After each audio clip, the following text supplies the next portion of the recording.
This is the time of year when we all start getting those emails that want to purloin our secret codes and passwords. You know, the ones that have subject lines like, "Your account is about to be closed, there's a block on your account, could you help me claim my funds?" Or my all-time favorite, "Congratulations, you've won the UK lottery." This is the time of year when we are all shopping for gifts for family or customers, and the last thing we need is for our bank or credit card's account to be hindered. That is exactly what these cyber grifters are counting on, and unfortunately some of us are tempted to follow the instructions sent to investigate. First and foremost, don't follow the instructions in the email. If you think there might be a problem, access the account in question as you normally do on your PC, and not with the link supplied in the phony email. I've had some very authentic-looking emails supposedly from banks that even went so far as to copy the colors of the bank logo in stationery style. But don't fall for the scam. In fact, don't even open the email, because many are just set to loose a virus program on your computer by being opened. Simply forward the suspicious email to the spoof email address supplied by your bank or credit card company. Nearly 10 million Americans fell prey to identity theft last year, costing businesses and individuals billions of dollars. Here are some other tips to help you understand debit card dangers: greater liability than credit cards. When it comes to fraud, debit cards carry much greater personal liability than credit cards, depending on how quickly you report the loss of the card.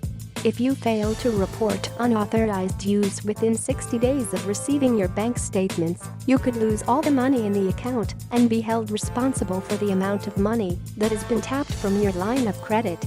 Rethink check writing. That little slip of paper has way too much information.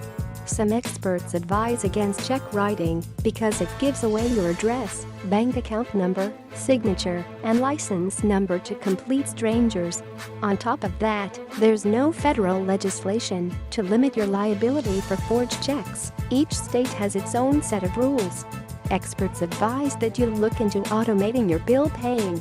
Secure your mail. Your mailbox is a goldmine of information.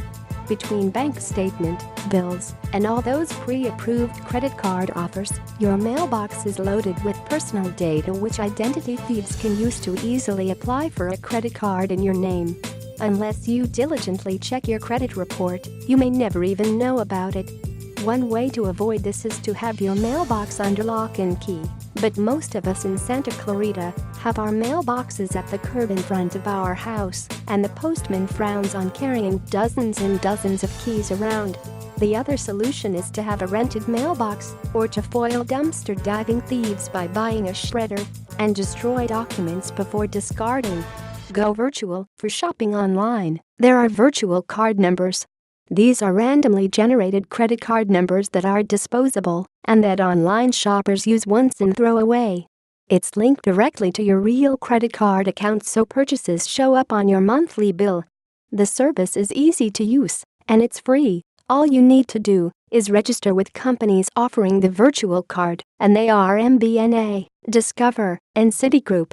Create an emergency identity kit. Would you know how to contact your credit card company in an emergency? Create an emergency kit that contains your account number, expiration date, issuing company name, an emergency contact number for each card you own. While you're at it, make copies of your driver's license, social security card, birth certificate, and passport, and store them in a locked box or file cabinet, or a safe deposit box. I like the safe deposit box best because this gives you protection in the event of a catastrophe such as fire, earthquake, etc. This may all seem like a lot of unnecessary work, but if you're ever the victim of identity theft, even just once, you'll realize that it's well worth the effort. Many of us forget that we're it, not for what we carry in our wallets or in our purses. We're all John and Jane Does if we can't speak due to injury or are unaccompanied by someone who knows us. How much less stressful is it to know that in a bank box, no matter where you are, there are items that can verify your identity? Better to be safe than sorry.